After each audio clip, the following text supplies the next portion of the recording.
Yet again, the stock market broke an impressive record under President Biden, who's taking a victory lap and trolling the Fox propaganda network for their reluctant reporting of this fact. And even a prominent Republican admits that the Biden economy is pretty good.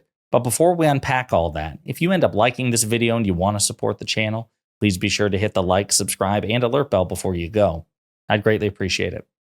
All right, friends, we have several clips to look at in this video. All I'll say is that President Biden is in dark Brandon mode. He is publicly trolling his opponents, and that includes the Fox propaganda network after today's news regarding the stock market. Look at that market. I've been doing this a long time. I never expected the Dow to hit 40,000. The Dow 30 broke 40,000 for the first time in history. With numbers like that, $10 trillion increased wealth in 1 year. Middle America has to be doing very well. So the caption for this particular tweet is, sorry, this is happening you at Fox News, or happening to you at Fox News. And it's not the first time that the president has trolled the Fox propaganda network for their very often reluctant reporting and their eagerness to distance Biden from these economic achievements. We're going to unpack some of this, but the president actually released a statement about this. Under Joe Biden, Dow crosses 40,000, markets set record highs. Toughest news yet for the one guy in America rooting for the economy to crash because he thinks it'll help him politically.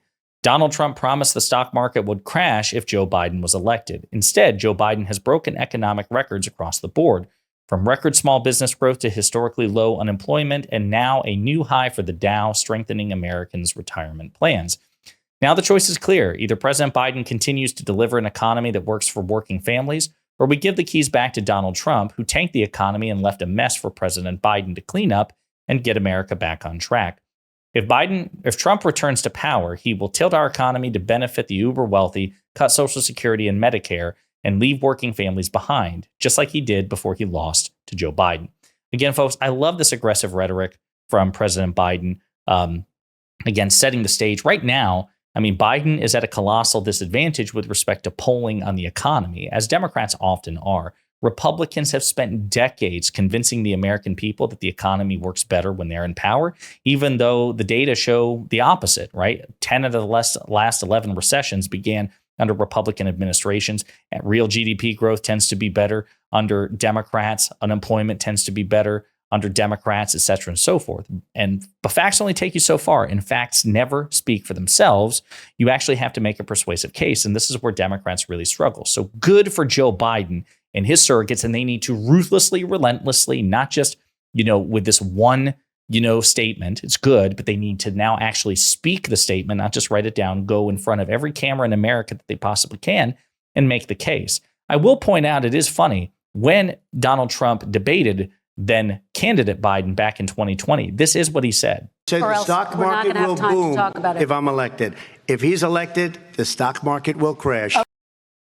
And so, of course, that's not true. The stock market has performed very, very well under President Biden. So well, in fact, that Donald Trump, even out of office, is trying to take credit for the stock market under Biden. And he's destroying your energy industry, yes, which is actually a big industry that a lot of people don't know about. He's totally destroying it. So what he's got is bounce back. We had the greatest economy in history. Then we had the COVID, and the jobs went down quickly, and then, we have a bounce back. With a pandemic, you have a very big bounce back, and it all comes at one time. So they got a bounce back from our numbers. That's all that is. And even the stock market's good because I'm leading in all the polls. But that's not true. Number one, he's not leading in all the polls. He's leading in some polls, in some critical polls, like in swing states. But President Biden has been leading in most of the national polls that have been released recently. And it's a neck and neck election. And he never establishes why that would be the case. Why would markets be so confident in Trump's victory when the polls don't reflect it and Trump lost to Biden before? It doesn't make any sense. What's also interesting is that the media is not really reporting on this. So as somebody points out, this story is literally nowhere on the Washington Post, which is considered liberal-leaning, or the New York Times, which has always been considered liberal-leaning, although obviously we've talked about how recently there seems to be a grudge between the president and the New York Times. But yeah, the story is literally nowhere on the WAPO or New York Times home pages, nowhere. It is, however, the lead story in the Wall Street Journal, which is legendarily conservative, folks. The Wall Street Journal is a legendarily conservative publication. And yet the mainstream media will not talk nearly as much about Biden's accomplishments as well they should.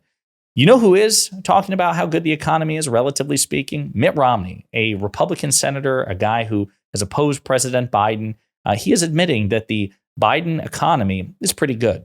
But still, sir, you are an optimist and you believe in American exceptionalism. Why are you so optimistic about our future? First of all, America is an extraordinarily resilient country. We just had this extraordinary pandemic, and yet our economy is strong, low levels of unemployment. It's extraordinary. Even Mitt Romney is admitting it. And it's true. The macroeconomic metrics under President Biden are very, very good. Now, if you want to make the case, as many do, that Biden shouldn't get credit for it because what do presidents have to do with the economy? It is true that, and I say this no matter who is president, right? The president isn't God. The president doesn't single-handedly shape the economy. They're the most powerful and influential person on earth, but they don't single-handedly shape the economy. But to the extent that we give presidents credit for the economies which happen under their watch, which is the general standard, then we shouldn't grade Biden by a different standard. See, what Trump wants and what MAGA supporters and MAGA cultists and Republicans want, they want you to give Donald Trump and Republicans 100% of the credit of the Trump-era economy from the day Donald Trump was inaugurated until approximately December 31st, 2019. They want you to shave an entire year off his presidency, 2020, which is when he was president, which when the COVID pandemic brought out. They want you to grade him on a curve there. And they also don't want you to factor in the fact that Trump inherited a very good economy from Barack Obama, right? They want to have it both ways. They want to say that basically Trump single-handedly created a wonderful economy. Nobody helped him. He did it all himself. He was a big boy. But also that last year in office, please don't count that, right? They want to have their cake and eat it too. And that's why I say, folks, we need to be clear about this. Tell them no. When Republicans demand that of you, say no, we're not going to do that. We're not going to hold Democrats to the harshest possible standard and grade your cult leader on a curve. We're not going to do that. We're going to have one standard for everybody. And if we're going to give Donald Trump credit for the economy on his watch, we're going to do the same thing for Joe Biden. And then we actually have to go out and make that case. Because Joe Biden inherited a terrible economy from Donald Trump. And it was Biden who led the vaccine rollout, which allowed the economy to safely open back up because people were vaccinated. He passed the American Rescue Plan, which created 4 million jobs. It precluded a double-digit recession. 15 million jobs have been created on Joe Biden's watch, 800,000 in manufacturing, whereas Donald Trump basically had a net manufacturing loss, right? Jobs are being returned to the United States even before pre-pandemic levels, like exceeding pre-pandemic levels. Donald Trump promised all that. He failed to deliver. And even if you grade Trump on a curve for the pandemic, which you shouldn't, and you say that Biden's 15 million jobs don't count because of the pandemic, even if you control for the pandemic, Biden's average monthly job creation is just higher than Trump's. It just is. So even if we want to shackle these two for whatever reason, Biden is still objectively better. Mark Cuban, the billionaire, pointed out because it's retail investors, the retail investment in the stock, it's insanely high. And as Mark Cuban points out, a sign of widespread confidence in the economy. If only this administration could market itself worth a damn. And Mark, I agree, but that's why we all have to chip in and do it. David Doney, one of my favorites, 3 slides showing how awesome the economy is. Job creation faster under Biden than Trump, no matter how you slice it. Again, even if you control for the pandemic. Biden is tied with President Lyndon Baines Johnson for the lowest presidential unemployment rate, highest inflation wage, real hourly wage of any president back to 1964. Yes, wages are outpacing and outstripping inflation. This is an objectively good economy by the same macroeconomic metrics we have always used for Trump, Obama, Bush, Clinton, et cetera, and so forth. So I see no reason to change it now just to facilitate MAGA losers who feel really bad about the fact that Biden's economy is better than theirs. Now, again, the important part is we have to convey these facts persuasively to the American people. We have to close the distance, folks. We have to, on the perception about the economy. Facts are great and they should help us be able to persuade. But at the end of the day, feelings matter more because that's how people are going to vote. And we have to fight 30 years of Republican polling advantage on this. We have to do it quickly. Let me know what you think in the comments.